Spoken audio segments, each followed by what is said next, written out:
1절에서 8절까지 있는 말씀입니다.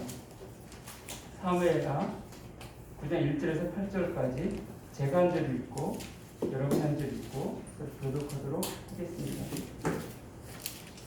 개성경은 구약성경 475페이지입니다. 읽겠습니다. 다윗이 이르되 사울의 집에 아직도 남은 사람이 있느냐?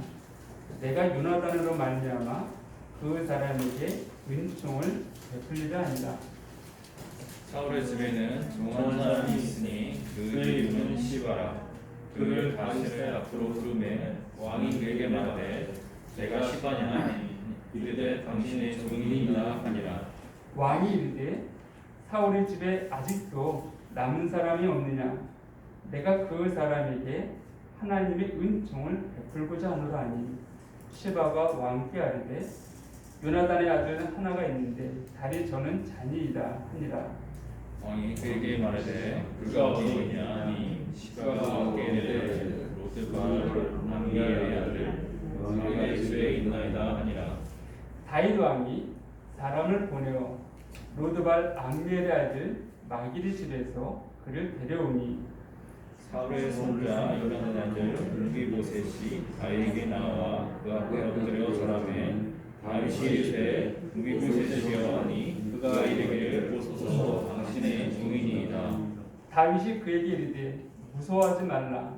내가 반드시 네 아버지 요나단으로 말미암아 네게 은총을 베풀리라. 내가 네 할아버지 사울의 모든 밭을 다 네게 도로 주겠고 또 너는 항상 내 상에서 떡을 먹을지니라 하니 그가 절하여 이르되 종이 무엇이기에 왕께서 지금 내가 된 나라를 돌아보시니까 하니라. 고맙습니다.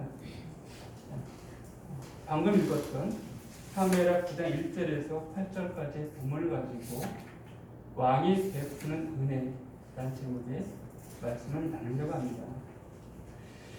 우리가 은혜라는 단어를 생각하게 되었지만 우리가 잘 알고 있듯이 받을 만한 값어치가 없는 자에게 주어지는 것을 은혜라고 합니다. 만약에 제가 어떤 사업을 한다고 가정했을 때 사업을 했는데 좀 크게 손해를 보았습니다. 굉장히 어려워졌어요. 근데 여러분 가운데 어느 형제가 형님 사업하는 데 있어서 제가 좀 돈을 좀 보태드리겠습니다. 힘내서 계속 하십시오. 이렇게 따른다면은 아마 저는 굉장히 고마웠을 것입니다. 그리고 그래 다시 힘내서 한번 해보자 이랬을 거예요. 근데 이것은 은혜가 아닙니다. 그 형제가 도와주는 것에 대해서 감사함은 있지만은 그 은혜가 아니죠. 왜냐하면 내 사업이 잘 되면은 더 잘 되겠다 기대하고 저를 도와주는 거기 때문에 만약에 내 사업이 잘 된다면은 저는 몇 배나 더 그 고마움에 대해서 갚을 수가 있기 때문에 그렇습니다. 근데 그 반면에 이게 도와주었음에도 불구하고 제가 완전히 망했습니다. 쫄딱 망해버렸어요. 이제는 당장 오늘 먹을 식량을 제가 걱정해야 되고 오늘 밤에 제가 누울 장소를 걱정해야 되는 그런 상황 가운데 처했다고 합시다. 당장 나와 나의 가족이 어디에 거하고 어떻게 살아갈 것인가 아무 대안도 없고 대책도 없습니다. 그리고 많은 빚진 사람들은 저에게 그 돈을 달라고 요구하고 있습니다. 이런 상황 가운데 한 형제가 형님 거하시기 어려우시니까 제가 집이 두 채가 있는데 한 채 형님한테 드리겠습니다. 여기서 거하십시오. 그리고 편히 쉬십시오. 그리고 형님이 지었던 그 많은 부채들은 제가 갚아주겠습니다. 이랬다고 했을 때 제가 그걸 갚을 능력이 없습니다. 제가 아무리 애쓴다 할지라도 그 많은 돈을 갚을 능력이 없고 함에도 불구하고 어떤 형제가 만약 그렇게 제게 제안을 해오고 제게 기꺼이 자기 집 두 채가 있는데 그 집 한 채 열쇠를 제게 준다고 한다면은 이것이 바로 은혜라고 할 수 있습니다. 다시 말씀드려 은혜라는 것은 받을 값어치가 없는 또한 그 받은 은혜 그 받은 것에 대해서 갚을 능력이 없는 자에게 베푸는 것을 은혜라고 합니다. 또 오늘 본문을 보게 되어지면 3절을 보게 되어지면 왕이 이르되 사울의 집에 아직도 남은 사람이 없느냐 이 찾고 있습니다. 자, 우리가 이 사울의 집에 사울과 다윗은 어떤 관계입니까? 정상적인 관계는 아닙니다. 우리가 알고 있듯이 이 사울은 다윗을 죽이려고 했던 사람이었습니다. 그렇기 때문에 이 왕권이 바뀌게 되어지면 이 새롭게 왕이 된 사람은 전임자의 자녀들을 왕위를 이어받을 만한 그런 사람들을 다 죽인 것을 역사를 통해서도 알 수가 있습니다. 우리가 고려가 이성계에 의해서 무너지고 조선이라는 나라가 벽이 되어졌습니다. 이게 조선이 되어졌을 때 태조 이성계가 어떻게 했습니까? 제일 처음 했던 일들은 왕씨 성을 가진 사람들을 다 죽였습니다. 찾아서. 그래서 이때 왕씨 성을 가진 사람들이 다른 성으로 급하게 막 성을 바꾸었습니다. 지금 우리 주변에 왕씨 성을 가진 사람들을 굉장히 찾기가 어렵습니다. 왜냐하면 그때 성을 바꿨기 때문에, 그리고 쭉 살다 보니까는 바뀐 채 살아온 사람들이 많이 있어요. 왜냐하면 고려는 왕건이 있었기 때문에 그 왕씨 성을 가진 사람들이 계속 왕으로 왔습니다. 공양왕까지 이어왔다는 것이에요. 아무리 이성계가 조선을 세우고 정치를 잘한다 할지라도 고려에 대해서 마음을 갖는 사람들이 있습니다. 이성계 정통왕이 아니야. 우리는 고려의 충신들이고 고려의 백성들이야. 이런 사람들이 언제든지 그들의 마음을 모아서 반란을 일으킬 수가 있습니다. 그 누구를 왕을 세웁니까? 바로 왕씨 성을 가진 사람을 왕을 세울 수밖에 없습니다. 세워야 돼요. 그러지 아니하고 이씨나 박씨나 김씨나 윤씨 성을 가진 사람을 세우게 되어지면 또 다른 반란일 뿐입니다. 그렇기 때문에 아예 그들이 그런 반란을 계획하지 못하도록 완전히 죽이는 것이 이성계의 일이었습니다. 왕이 되고 나서 한 일이었습니다. 이 부분들은 역사 통해서 우리가 알 수가 있고 성경에도 언급되어진 부분이기도 해요. 다른 왕들 통하여서요. 이랬기 때문에 다윗이 사울의 집에 남은 사람이 없느냐라고 했을 때 어떤 사람들은 여전히 다윗도 이제는 자기의 왕권을 강화시키기 위해서 원수 집안되었던 사울의 후손들이 혹시나 남아있으면은 자기에게 반기를 줄까봐 다 죽이라나 보다 이렇게 여길 수도 있었습니다. 성경 그렇게 말하지 않습니다. 내가 그 사람에게 하나님의 은총을 베풀고자 하노라. 하나님의 은총을 베풀고자 하노라. 무비보셋이 자기 살려다 요청한 것이 아니었습니다. 무비보셋은 사실 자기의 신분이 발각되어지면, 자기의 위치가 발각되어지면 혹시 다윗이 자기를 찾아 죽이지 않을까 하는 두려움 가운데 살았던 사람이었습니다. 그런 인생이었어요. 그런 자를 향하여서 이 다윗 왕이 먼저 은혜의 수를 내밀었던 것을 보게 되었습니다. 전 성경을 보면서 참 많이 감동된 부분 중 하나가 이런 부분들입니다. 무엇인가 하면은 우리들은 계속 하나님을 부인하고 떠나려고 하고 있지만은 항상 하나님께서 먼저 우리에게 찾아오시고 당시의 자비로운 손길로 우리를 잡아주신다는 거예요. 첫사람 아담과 하와가 범죄하고 난 다음에 무화과나무로 옷을 만들어 입고 숨어 있었습니다. 그때 누가 먼저 왔습니까? 하나님께서 그를 찾아오셨습니다. 아담아, 네가 어디 있느냐? 하나님 몰라서 갔네. 이스라엘 백성들이 애굽에서 종살이 하고 있습니다. 400년 종살이하면서 고통 가운데 신음하고 있을 때 하나님이 그들의 부르짖음을 들었다라고 말씀하고 있습니다. 그럼 무엇을 통하여서 그들에게 보내십니다. 이것이 하나님의 은혜예요. 우리는 하나님의 은혜에 대해서 알지도 못하고 기억하지도 못합니다. 생각하지도 못했어요. 우리가 예수가 누구인지 처음부터 알았습니까? 아니에요. 우리가 하나님의 사랑에 대해서 처음부터 알았나요? 아니, 우리는 알지도 못했고 관심도 없던 사람이었습니다. 그러나 하나님께서 우리를 기억하시고 우리를 향하여서 먼저 오셨던 것들을, 그리고 당시에 선한 손길을 내밀었던 것들을 성경은 우리에게 알려주고 있습니다. 오늘 무비보셋을 찾았던 것처럼 됐습니다. 그러니까 이 무비보셋은 어떤 자였는가? 저 처음에 말씀드렸듯이 사울의 손자였습니다. 다시 말씀드리면 다윗과는 원수된 자였습니다. 원수된 자였습니다.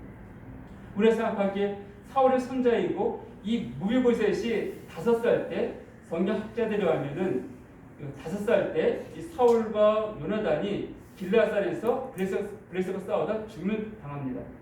그때 무비보셋의 나이가 5살 정도 되어졌다라고 말합니다. 지금은 약 16년이 지나서 21살 된 청년 때입니다. 근데 우리가 사무엘하 6장에 보게 되었지만 압살롬이 반역하고 난 다음에 우리가 잘 알고 있지만 이 시바가 무비보셋이 도망가는 다윗을 도우려고 잔뜩 이제 준비해서 음식도 준비해서 나오려고 했는데 그 종이었던 시바가 속이고 이제 자기가 데리고 와서 자기가 막 이제 한 것 증명해서 말을 하죠. 또 어떤 일이 있었냐면 16장 3절을 보게 되었지만 왕이 이르되 네 주인의 아들이 어디 있느냐 하니 시바가 왕께 아뢰되 예루살렘에 있는데 그가 말하기를 이스라엘 족속이 오늘 내 아버지의 나라를 내게 돌리리라 하나이다 하는지라. 물론 우리가 이 뒤의 사건을 통하여서 무비보셋이 이렇게 행하지 않은 것은 알고 있습니다. 정말 그런 다윗이 도망갈 때 함께하기 원했었고 슬펐던 사람이 있어요. 그러나 이 시바는 다윗이 어떻게 말해야지만 다윗에게 말해야지만이 그가 자기를 인정하고 자기에게 그 모든 것들을 줄 알았기 때문에 이게 거짓말했던 것입니다. 그리고 이 거짓말은 다윗의 뜨끔했던 부분이에요. 왜냐하면 정통성이 사울왕에게 정통성 찾는 사람들은 당연히 그의 아들이 왕이가 되는 것이 맞다 여기기 때문이었습니다. 그렇게 이 사울의 집안과 다윗의 집안은요, 사울이 왜 다윗을 죽이려고 했습니까? 자기의 왕권을 계속 유지하기 위함이었어요. 우리가 알고 있듯이 사무엘이 하나님께 사무엘 통해서 말씀하십니다. 사울의 왕위를 폐하고 다윗에게 넘겨줬다는 것이에요. 이것을 사울왕도 알고 있고 이스라엘 백성들도 알았습니다. 그렇기 때문에 사울왕 가만히 있으면은 왕위가 자기 아들 요나단이나 또 이 지금 무비보셋에게 넘어가는 것이 아니라 다윗왕에게 넘어갈까봐, 또 다윗왕에게 이 왕권이 넘어가게 되어지면 자기 가족들 가문을 다 멸종시킬까봐 할 수만 있으면은 다윗을 죽이려고 애썼습니다. 그런 집안이에요. 그 집안에 그 혈통을 갖고 태어난 자가 무비보셋입니다. 성경은요, 우리가 하나님과 원수 되었다라고 말하고 있습니다. 로마서 5장 10절을 보게 되어지면 하나님과 원수 되었다 너희를 표현하고 있습니다. 우리가 왜 하나님과 원수 되었습니까? 내가 하나님에 대해서 원수 될 만한 일을 한 적이 없는데요. 왜 원수 되었습니까? 첫사람 아담이 범죄를 한 다음에 우리는 그 죄성을 갖고 태어났다라고 성경은 말하고 있습니다. 시편 51편 15절에 보게 되어지면 내가 어머니 태중에서 뱃속에서 이미 죄악 중에 잉태되어졌다라고 고백하고 있습니다. 우리는 태어나기 이전서부터 아담의 그 피를 갖고 잉태된 자예요. 그 원죄를 갖고 있던 자들이었습니다. 그래서 우리는 그 죄를 갖고 태어났다는 것이에요. 그래서 본질상 우리는 죄를 갖고 태어난 자들입니다. 근데 여기서 멈춘 것이 아니에요. 우리가 골로새서 1장 21절을 보게 되었지만 우리의 죄성을 갖고 태어났을 뿐만이 아니라 골로새 1장 21절에 저는 악한 행실로 멀리 떠나 있던 너희라 말하고 있습니다. 악한 행실로 멀리 떠나 마음으로 원수가 되었던 너희들. 죄를 갖고 태어났을 뿐만 아니라 우리의 악한 행실로 말미암아 이제 더 하나님과 떠나 있고 원수가 되었다라고 성경은 말하고 있습니다. 이런 원수를 향하여서 우리는 어떤 마음을 가져야 될까요? 우리가 우리의 원수가 있다는다면은 우리 어떤 반응을 보입니까? 아마 우리의 마음과 하나님의 마음은 별반 다르지 않습니다. 그래서 에베소 2장 2절 이하에 보게 되어지면 이렇게 말씀하고 있습니다. 그때 너희는 그 가운데서 행하여 이 세상 풍조를 따르고 공주의 권세 잡은 자를 따랐으니 곧 지금의 불순종의 아들들 가운데서 역사는 영이다. 전에는 우리도 다 그 가운데서 우리 육체의 욕심을 따라 지내며 육체와 마음이 원하는 것을 하여 다른 이들과 같이 본질상 진노의 자녀였던 얘기도 있습니다. 진노의 자녀라는 것이 하나님의 진노가 임하는 것이 마땅한 존재라고 성경은 말하고 있습니다. 하나님께서 당신의 원수에 대해서 분명히 갚으실 것들을 말씀하고 있는 것이에요. 내가 어떤 삶을 살든 중요하지 않습니다. 내가 하나님의 원수이기 때문에 아담의 죄를 갖고 태어났고 그리고 본질상 우리의 행위로 말미암아 하나님과 원수 되었기 때문에 하나님의 진노가 임하는 것이 마땅하다라고 말씀하고 있습니다. 그 진노의 모습에 대해서 신명기 32장이 이렇게 기록하고 있습니다.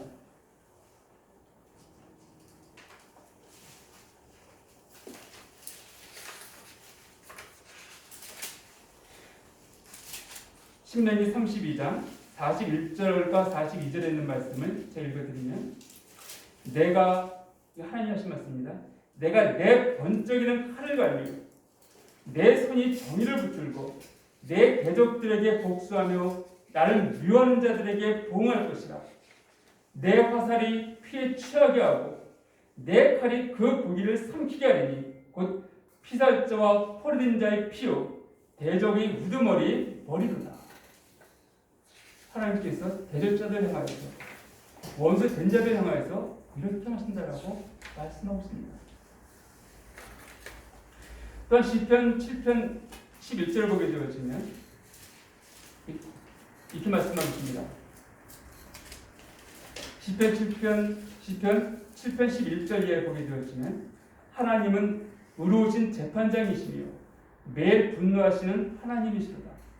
사람이 회개하지 아니하면 그가 그의 칼을 가시며 그의 활을 이미 당겨 예비하셨도다. 죽일 도구를 또한 예비하시며 그가 만든 화살은 부을 화살들이로다. 이거 뭐라고 말씀하십니까? 그의 활을 이미 당겨 예비하셨다라고 말씀하고 있습니다. 하나님께서 이미 우리를 향하여서 화살을 예비하셨다는 것이 그 화살을 이 시를 떠난 순간 우리는 죽음이라는 것을 맞이하게 되어지고 영원한 멸망 가운데 거할 수밖에 없습니다. 그것이 우리의 믿지 않는 자들의 모습이에요.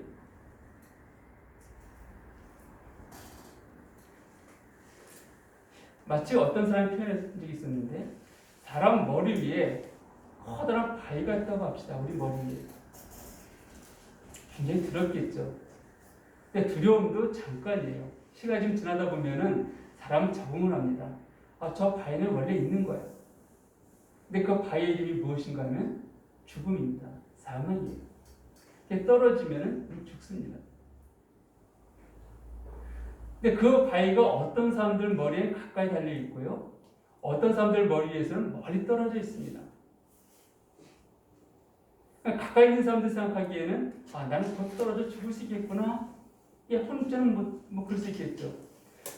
멀리 떨어지는 사람 보기에는 저 바위가 멀리 있으니까 나 곧 죽을 것 같진 않아. 이럴 수 있습니다. 근데요. 바위가 떨어지고 안 떨어지고는 무엇이 달려 있습니까? 그 줄, 바위를 붙잡고 있는 줄이 얼마나 가는지 굵은지에 따라 차이가 난다는 것이에요. 우리 그것을 알지 못합니다. 우리가 생각하기에 우린 죽음을 맞이할 수밖에 없는 그런 인생입니다. 나이가 많으면 죽을 확률이 더 높아요. 나이가 젊으면 그래 나는 아직 젊으니까 확률이 떨어질 수 있습니다. 근데 그건 우리의 생각이죠. 확률이 높든 낮든지 간에 그 줄이 끊어질 순간에 우린 죽음을 맞이하고 하나님의 심판대 앞에 설 수밖에 없습니다. 이게 인생이에요. 그 바위가 멀리 떨어져 있다라고 자신 있게 저 바위가 나에게 떨어지지 않을 거야. 오늘 떨어지지 않을 거야. 이게 말할 수 있는 사람이 누가 있겠습니까? 우리가 그 바위를 매달고 있는 줄을 보지 않았는데 그 끈이 아직 가늘하면은 가늘 따라 타고 한다면 곧 떨어질 수 있는 작은 바람만 불어도 떨어질 수밖에 없습니다. 이게 인생이에요. 이게 우리의 삶입니다.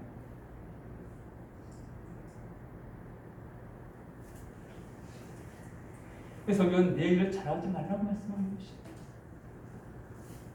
어쨌든 이 원수였던 우리 가운데 하나님은 그들 향하여서 준비하고 있다라고 말씀하고 있습니다.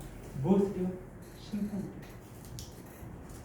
근데 이렇게 원수가 되었던 사람들이 자기가 하나님 원수가 되었음에도 불구하고 자기가 사는 그 장소, 자기 삶에 대해서 알지 못합니다. 자기가 어떤 곳에 있는지도 알지 못해요. 왜 많은 사람들이 그런 환경 가운데 있어도 하나님께 나오지 않는가? 자, 이 무빌보셋이 살았던 장소의 이름이 성경을 보게 되어지면 로드발이라고 언급하고 있습니다. 이 로드발이라는 이름의 뜻은 목초지가 없다 이런 의미를 갖고 있습니다. 목초지가 없다. 우리 이 저희가 있는 위치가 공항동입니다. 왜 공항동이냐면은 공항 옆에 있기 때문에 공항동이라고 이름이 지어졌습니다. 동네 이름이. 저희 또 마곡교회라고 합니다. 이 마곡이라는 것은 마곡동 옆에 있는데 옛날 삼이 많이 키웠기 때문에 마곡이라는 이름이 붙여졌다고 합니다. 이렇게 어떤 이름이 지어지는 것은 바로 그 지역의 환경과 연관이 있습니다. 그래서 우리가 이 로드발이라는 곳을 왜 로드발에 했는가? 말 그대로 목초지가 없는 광야예요. 그러니까 사람이 살기 매우 어려운 곳입니다. 즉 우리 인생들이 그런 삶을 살고 있는 것이에요. 그럼에도 불구하고 자기가 사는 곳이 어떤 곳인지 알지 못합니다. 왜냐하면 그 삶에만 매여 있기 때문에 그런 거예요. 한국이 IT 강국이라고 말합니다. 사실 우리 이 땅에 살고 있으니까 그것이 별로 실감나지 않아요. 핸드폰을 봐도 뭐 바로바로 뭐 그냥 편하게 쓰고 있으니까는 당연히 그렇게 여기고 있습니다. 또 버스를 보게 되어지면 시간이 몇 분 있다가 내가 원하는 버스에 도착하는지 다 나와 있습니다. 너무 편리해요. 근데 우리는 너무 자연스럽게 여기고 있습니다. 그런 부분들을. 그런데 한국에 있다가 오지에 간 사람들이나 또 그런 지역에 있다 오신 분들이 이 실상을 보게 되어지면 깜짝 놀랍니다. 한국에서 계시던 분들이 해외 나가서 특히 어려운 지역에 가게 되어지면 핸드폰도 제대로 안 터져, 와이파이도 안 돼, 인터넷도 속도가 느려, 속이 터진다는 말들을 종종 듣습니다. 그러니까 한국에서의 그 속도를 생각하고 어떤 것을 생각하고 있다가 해외에 나가게 되어지면 이게 안 되어지니까요. 또 그 반대로 그런 지역에 사시던 그 나라 분들이 한국에 왔을 때 이렇게 빨리빨리 진행되는 걸 보고 정확하게 진행되는 걸 보고 깜짝 놀랍니다. 이럴 수가 있는가? 이럴 수가 있는가? 그들끼리 살 때에는 전혀 부족함이 없었고 거의 이 정도니까 전부 다 하면서 스스로 만족해하며 살던 사람들이 한국에서 생활을 맛보고 나서는 그 사람들이 잘못된 것을 깨닫기 시작하는 거예요. 내 나라도 이게 변화시켜야 되겠다라는 마음을 갖고 돌아간다는 겁니다. 지금 우리가 살면서 우리 하나님 나라에 대해서 우리는 많이 들었습니다. 천국이 어떤 곳인지 들었어요. 요한계시 20장, 21장 보게 되어지면 20장, 22장 보게 되어지면 얼마나 아름다운 곳인지 언급은 되어져 있습니다. 그런데 제가 가보지 못했어요. 우리는. 가보지 못했습니다. 제가 가끔 TV에 보면 먹방을 할 때가 있는데 참 맛있겠다는 마음이 들 때가 있습니다. 근데 참 맛있게 먹어요. 저도 맛있겠다는 마음이 들지만 먹어보지 않고서는 그 맛을 알 수가 없습니다. 그냥 맛있겠다 정도만 여기고 있어요. 우리가 하나님 나라에 대해서도 좋은 곳이다라고 느끼고 있지만은 얼마나 그곳이 좋은 곳인지 알지 못하기 때문에 그냥 내 생각에는 이 정도이겠지라고 여기면서 우리가 지금 살고 있는 이 현실적인 삶 가운데 만족해하며 살 때가 있습니다. 하나님 나라 좋아봤댔죠? 지금보다 조금 더 좋은 것일 거야 라고 여기면서 살 때가 있다는 것입니다. 사실 이 무교부셋이 그 로드발에 있으면서 먹었던 음식들은 겨우 한 끼 식량에 만족했을 것입니다. 제가 어렸을 때 제가 참 어렵게 살았던 적이 다들 어렵게 살았었죠.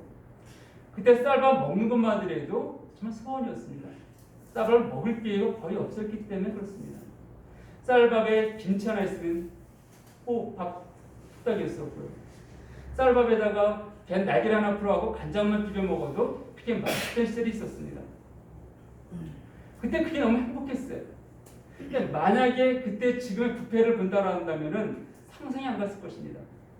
상상이 안 갔을 거예요. 그리고 부평식을 먹은 사람이 그때 그 상황을 본다라 한다면 어떻게 그렇게 먹고 살지? 라고 했을 것입니다.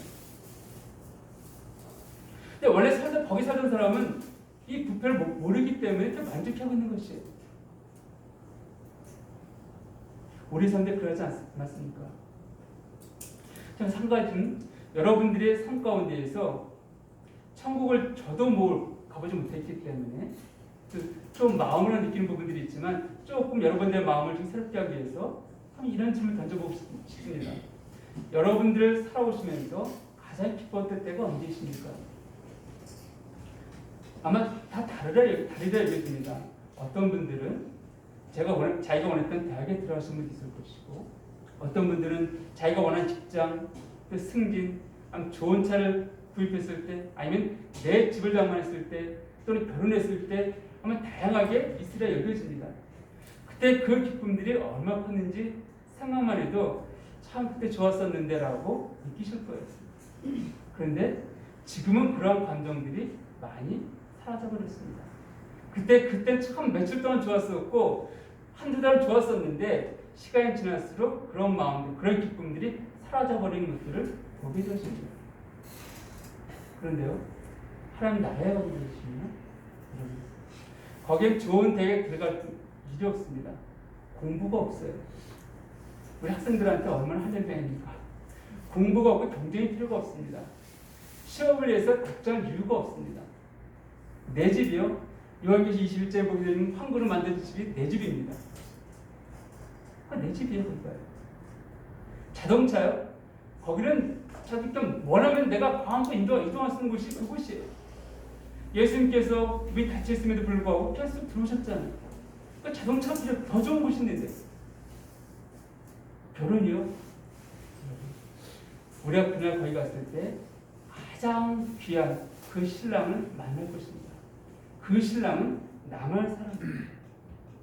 그 신랑은 나만을 위해서 자기의 모든 삶을 살아갈 것입니다. 이 땅에서 우리가 만난 아무리 좋은 사람이라 할지라도 살다 보면 다툼도 있고 서로 어려움들 생기기도 합니다. 부부 안에 그런 모습이 있어요.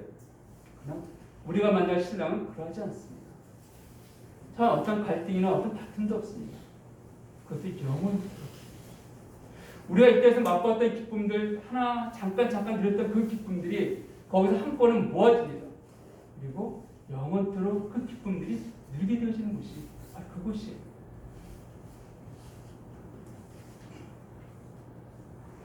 무이보셋이 로드바에서 먹었던 음식과 비교할 수 없는 왕의 식탁, 바로 그 왕의 식탁으로 다윗은 초대하는 것입니다. 하나님 바로 우리를 그런 곳으로 초대하고 있는 것이에요. 우리가 그럼에도 불구하고 이 땅에서 잠깐 누렸던 그것들이 전부인 줄 알고 생각하고 있지만 여러분 그렇지 않습니다. 그게 초청하는 곳은 우리가 이곳에서 경험하고 누렸던 건 비교할 수 없는 곳이라고 성경 말하고 있습니다.